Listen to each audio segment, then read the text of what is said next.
If you want a man to chase you, pursue you, and focus solely on you, you need to set the proper boundaries. And if you do not set the proper boundaries, you could absolutely ruin the relationship or have a guy that's just going to be sucking all of your energy out and not in the fun ways, if you get what I mean. So, in order to make this easy, I created a 3-step lesson on how to set the exact kinds of boundaries you want, how to enforce those to save you a bunch of ChatGPT therapy sessions. So let's talk about the 3 boundaries you have to set to make men obsessed with you. Now, these 3 boundaries, they are not like powerful ultimatums. They are feminine standards that protect your energy and ensure you're going to be treated right in this relationship. So by the end of this video, you're going to stop being too nice and you're going to start commanding the respect you deserve in this relationship. So let's start with the number 1 boundary you must set with any of these guys, and it is no means no. With many women, is you tell a man you're not going to do something. Let's say you're going back to his place. You're like, hey, we're not going to sleep together. And he, in his mind, is thinking, oh, we'll see about that. Because he's heard this before. And he is oftentimes in a situation where he thinks he can just talk you into it. He can just talk you into these situations. But you, when you set a boundary with this man, he needs to know that your word is your bond. And this is not you screaming at him. This is just you enforcing what he does. Just like you should be watching if when he says something, does he actually follow through? If he says he's going to make a date, is he actually following through, or are his actions incongruent with his words? And you, from the very get-go, from the very start of this relationship, want to make it so that your words are congruent with your actions. When you say you're going to do something, you do it. So that when he tries to push boundaries in the future, or if he thinks about pushing boundaries in the future, he knows he can't do anything. And especially this is true in regards to your body, right? Especially for your body. So let's say you go on the first date.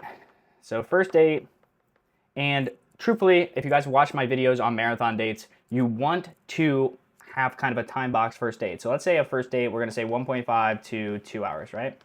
That is the ideal first date. And you're going to set a timer on your phone for this. Maybe you have one of your girlfriends call you, or my ideal thing is that you're just open and honest with communication. And when the day is about to come to a close, you say, I got to get back for my beauty rest.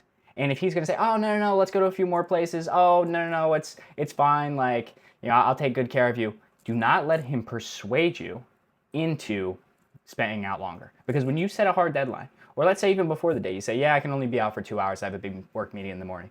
Boom. You need to enforce these things. You can't just be so caught up in the emotions, because these players, these guys that are really good at this, they are so accustomed to being able to like finesse people with their words. So your boundary ultimately is my word means something, and when I say something, it's final. Now remember, the guys that get upset when you have boundaries are the guys that want you to have no boundaries so they can continue to extract your energy and your life force. And that is ultimately not the person you want. So when he starts acting like a sad boy, you don't give in. It shows a ton about his calendar. If he's pouting, he's like, oh, you won't come back to my apartment and see my wine cooler? Or whatever toy he has. You do not want to protect his feelings more than your own self-worth. It is so important that you protect your own self-worth in all of these instances. Okay, so that was boundary number 1 we want to set.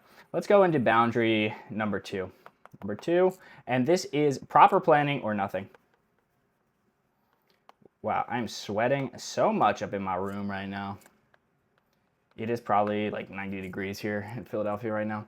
So here's a situation that happens all the time. A man asks you out on Monday. So let's say, it's Monday here for a date on Friday. Let's say the date's going to be 7 p.m. He even gives you the location. Ladies, if you do not have a confirmed location and time, he did not make a date. He just made a suggestion. Guys will do this thing called lip service, where they'll just be like, yeah, it'd be nice to go to Cartagena. Oh, yeah, it'd be nice to go to that restaurant. And if he doesn't make a specific time or date, you have no plan. There is no plan, thus it is not going to happen. You might as well just forget that he said that entire thing, because guys will just say things, right? So he asks you out. He actually makes a plan. Monday, Friday, 7 p.m., location, let's say some kind of sushi spot. Men must be meticulous and detailed about when they schedule you, because I know a lot of players, and what they'll do is they'll schedule like 2 to 3 women on the same night. So if you're not getting a specific time and location, like let's say he's just not confirming the appointment, it means he scheduled somebody else in on that slot. And then if you get a last minute, like, hey, at 6 p.m., if you get a last minute text at 6 p.m., like, hey, can't wait to see you tonight. Whoa, that is way too late of a confirmation. You do not do last minute confirmations. Ideally, he should be confirming the night before and that very day that you're still going. So no last minute cancellations because, no last minute confirmation. Sorry, I'm speaking horribly tonight. Because it means he slotted you in.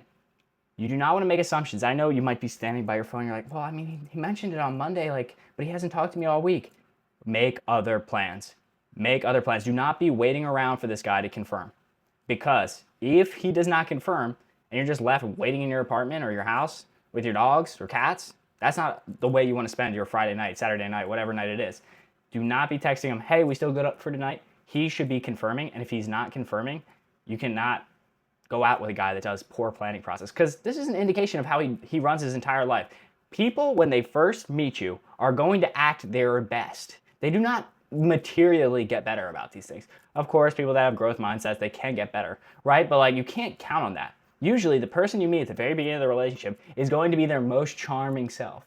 Maybe some people are a bit nervous. I know I'm contradicting myself a bunch.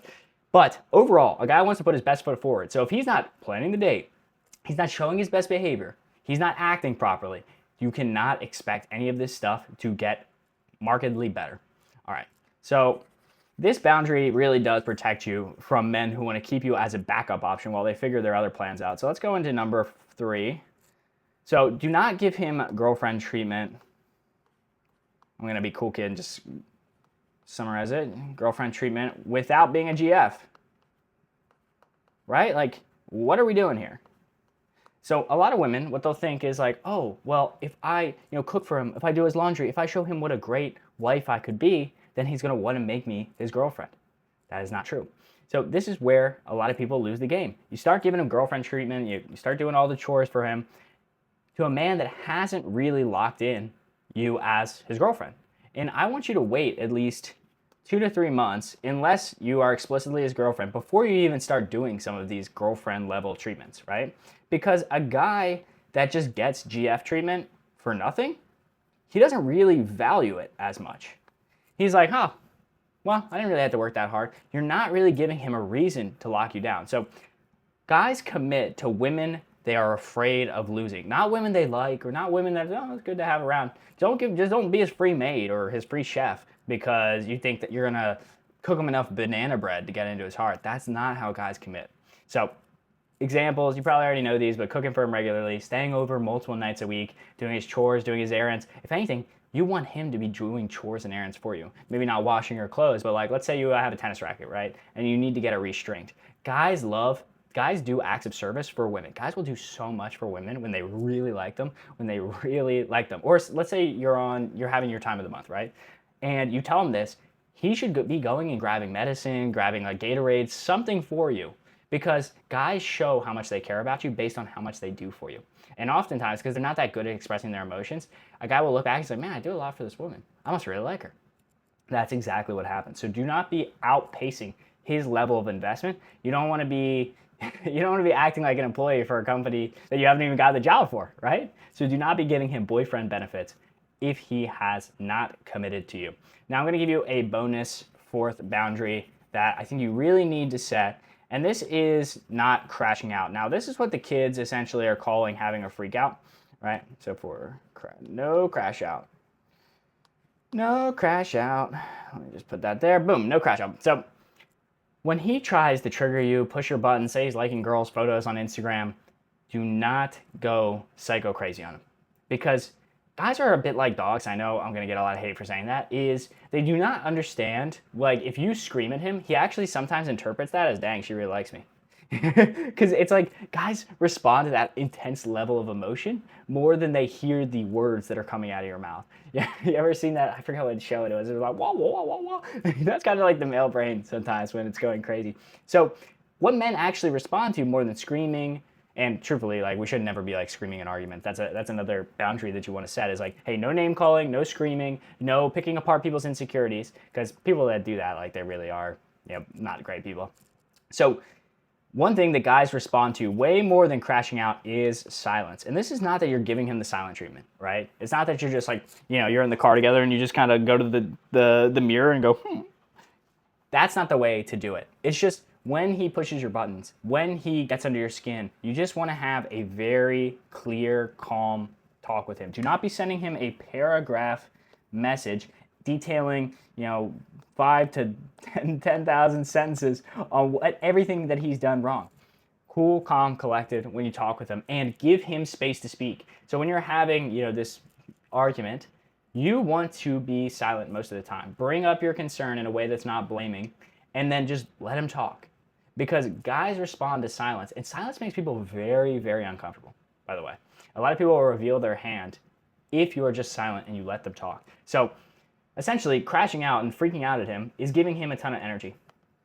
When really, you do not want to expend a ton of energy on people that are not treating you right, or expending a bunch of energy on things that he doesn't right. Silence, calm, clear communication, that is the way to get him treating you right. Because people, they do not like when you go silent, and they do not like when you're not blowing up on them, right?